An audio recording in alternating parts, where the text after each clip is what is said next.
norte, ¿no? Es San Martín de Porres, es el distrito con mayor incidencia de contagios, ¿no? De casos que se han reportado como positivos por el coronavirus, así que deben de haber estrategias ya localizadas para ir frenándolo por cada jurisdicción. Muy bien, vamos ahora de inmediato a compartir con ustedes lo que ha indicado el vicedecano del Colegio Médico del Perú, el doctor Ciro Maguiña. Él dice algo que hay que tomar en cuenta: la ola de COVID-19 empezará a ser superada a partir de la próxima semana. Ojo, sin embargo, él ha aclarado que la población pues debe mantener extremas medidas de bioseguridad. No debe bajar la guardia. ¿Por qué? Porque si lo hacemos puede darse un rebrote de la enfermedad, y esto sí que puede, porque aún en el mundo entero no podemos controlar el coronavirus, y en China imagínense que ya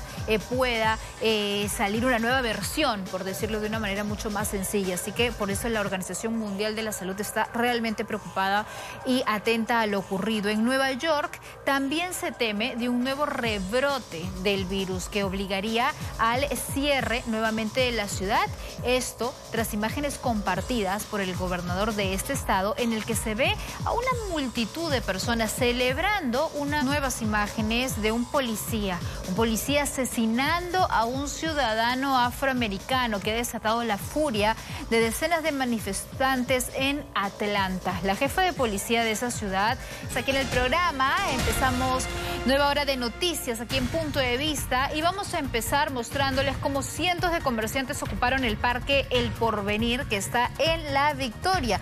Miren ustedes las imágenes, porque estos ambulantes reiteraron que tienen la necesidad de salir a trabajar.